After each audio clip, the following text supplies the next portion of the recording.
Hello guys, welcome to April 2012's edition of My Life on the Hill, and we're surrounded by the most wonderful display of cowslips. So anyway, this month's episode, a few things.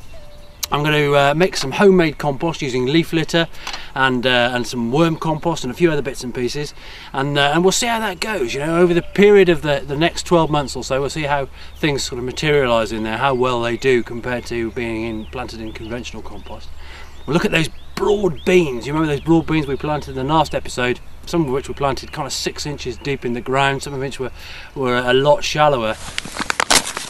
There's a strange scenario panned out earlier in the year. We had that really warm, intense 3 weeks of March, kind of a heat wave in March, and suddenly I found myself cracking bright green yolked chicken eggs. So we look at those and look at a hen that's sat on those eggs, who hopefully at any stage is going to be hatching a bunch of chicks. They might even be green for all I know, and a few other bits and pieces anyway.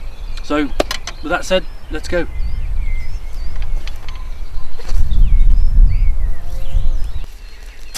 Well, I brought you up here because I wanted to harvest some of this fabulous well-rotted leaf litter. And you viewers that have watched this programme, watched these episodes before, have previously seen me scrat around and looking at deer tracks and things like that in this quarry. And it's a wonderful sort of access to the field at the top here, where all the leaf litter from the trees that have done particularly well in this very neglected old disused quarry, all their foliage comes down every year and all sort of collects in this lovely little avenue.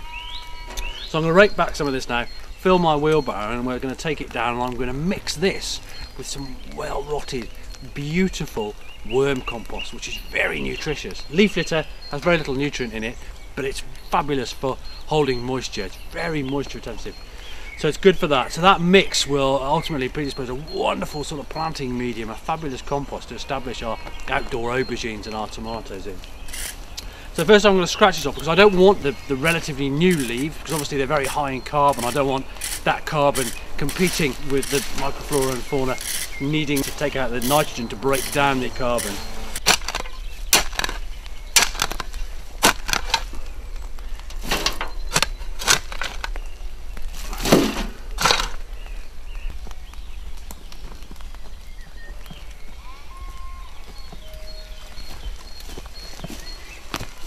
Okay, well, got my beautiful barrow full of well-rotted leaf litter. We're going to head down now, back to the front of the house, and I'm going to mix this up and make a fabulous homemade compost mix for our tomato plants.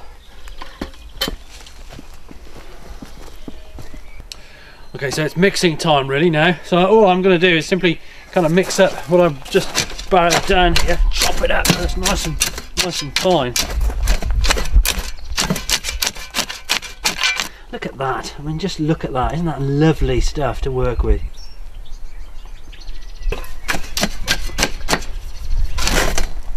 It's interesting, you find all sorts of things in there. There's a little hazelnut that's managed to escape from the ravages of the squirrels, and it's just germinated. So in actual fact I think I might keep that little chap and pop it in a pot.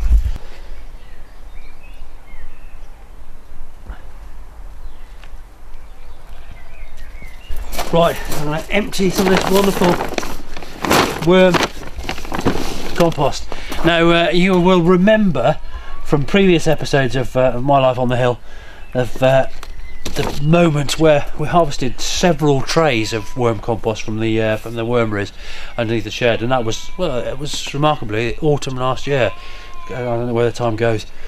So I've kind of kept this in these bags in the shed over the winter until I need it.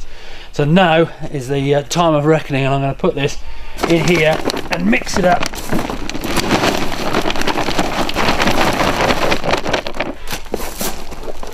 And really I'm mixing it, and I suppose the idea, I'm trying to put possibly I guess a third worm compost to 2/3 leaf litter.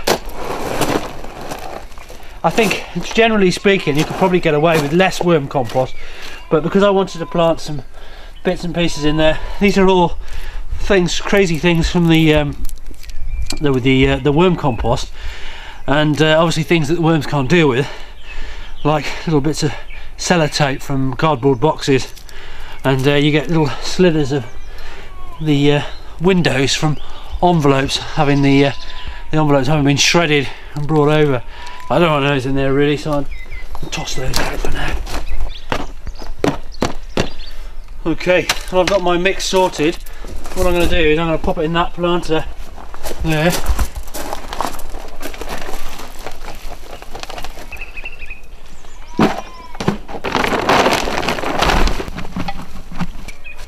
And really, you know, these planters need to contain a lot of moisture, and they need to be very nutritious, because there's going to be some thumping great big plum tomatoes sat in these babies, and it gets an enormous amount of sun here, so it's perfect setting really, but obviously, you know, they dry out very quickly.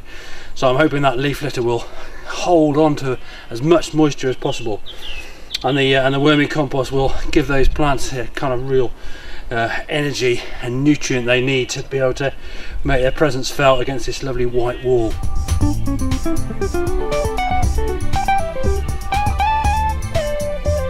So look at these beauties. It's remarkable, isn't it, these broad beans? You know, despite the fact that that half were planted 3 weeks, possibly even more, before these, they're all pretty much exactly the same size. You know, these have caught up, and you know, the fact is that some of these, in fact, you saw me in the previous episode plant every other row with a dibber, and a bean went in 6 inches into the ground, and yet they all came at exactly the same time, and they're all pretty much exactly the same size. So it just goes to show that, you know, the depth at which a bean is planted doesn't really tend to make an awful lot of difference so far as, you know, the speed at which it kind of erupts from the ground. I think one of the telling things though will be to see how deeply it's rooted. I'm kind of thinking that obviously, you know, by putting them deeper in the ground, they're going to be better rooted, they'll have more of a hold fast, because the wind tends to cut across the top here. The fact that some of them have got better roots will probably mean that they're less likely to kind of blow over. So yeah, we'll see. Anyway, the proof of the pudding will be when they're in full fruit and there's lots of weight on there, and there's a, you know, there's a kind of plant this high. Okay, so I was telling you earlier about the eggs with green yolks. Now, obviously, as we were cracking them to make our scrambled egg and whatnot, we were finding these bright green eggs, and they, you know, even though we knew they were fresh because we put them in a bowl of water and they sunk to the bottom, it somehow looked so rancid. It looks just made you feel a little bit queasy. So we were condemning them as we did. And because I had to present them, I thought, no, I must save a couple of eggs to show everybody. So I have saved a couple, so let's crack these open and see whether they've got those green yolks that I was talking about.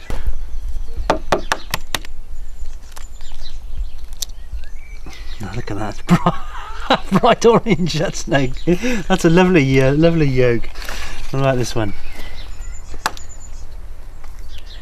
Oh, would you believe it? Would you believe it? They're all wonderfully coloured, but I've cracked this one earlier on, and in fact you can just make out this green streak, this kind of algae that's in the yolk here, and it's particularly pleasant. And the eggs that we had originally, that are by the by now, were this colour right the way through, so they were literally like pond slime. So it's kind of typical that that's panned out. So I think what we should do now is wander up the top and go and see our lovely little broody hen.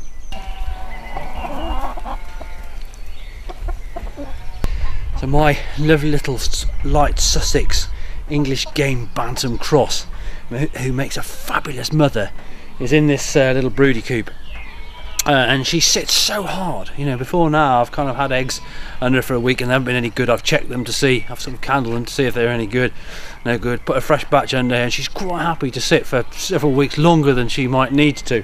And she looks after the chicks beautifully. I mean, it's very important with hens. You know, some of them they have no maternal ability at all, and they stamp on the chicks, they ignore them, you know, and they don't sort of put them in the right direction so far as food and water and stuff like that's concerned. So you know, you do tend to find that some are much better to put on eggs than others. So I'll look at these and see if see how she's getting on. I'll show you the eggs underneath. I don't think they're going to be chicks yet. I think it's a couple of days off, but we'll have a quick look anyway.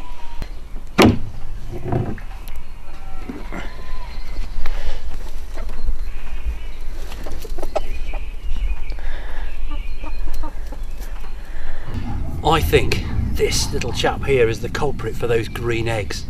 I scoured the patch that the chickens were in just to see what kind of vegetation was there, something that was distinct from previous years, because in all the years I've kept hens I've never ever known eggs with a green yolk. So I'm kind of thinking that the reason they have a green yolk is because of the chlorophyll, the intensity of the chloroplast that must have been produced because of that really hot spell. And the chickens must have had a bit of a tasting for the foliage of lords and ladies. This little beauty is a particularly fine specimen here, and it's a wonderful plant. It's probably one of my favourite plants, really. At the end of the year, you've got something on a stalk that's sort of inundated with relatively large, bright orange berries, highly poisonous. And as I look down into here, I can see quite a little hairy interior, and it's designed to catch hapless insects. It has a certain aroma, and obviously an uncanny kind of blue bottle will go into this and start thinking, oh, that smells a bit sort of putrid.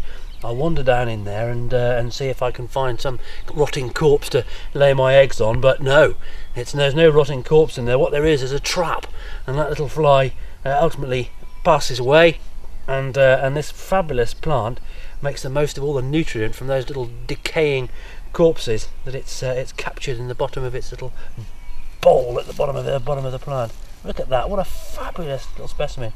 As I tap this, of course it's full of water as well, it fills up naturally. So it's a fabulous plant, but I'm pretty sure that is the reason why I've got those green yolks.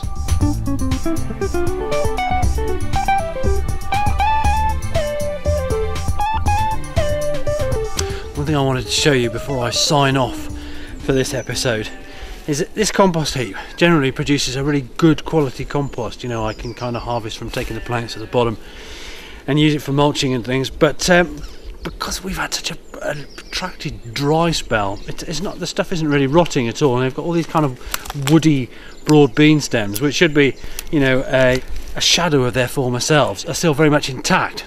So what I've done is I've harvested some of the best compost accelerator you can imagine, and this is Richie's pea. But pea is such a brilliant accelerator for a compost. Male urine, very high in nitrogen.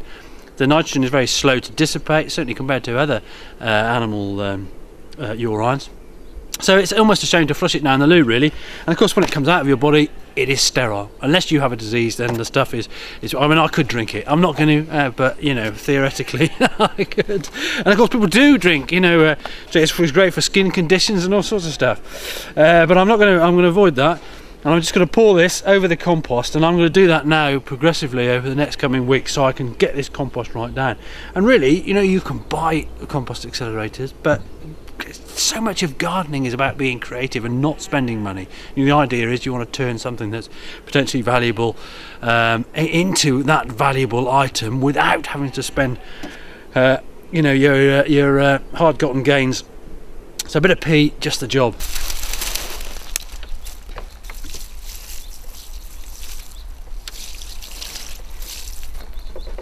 So yeah, that's something I'm going to do regularly now over the next couple of months, and really just kind of make a conscious effort to break that material down in there.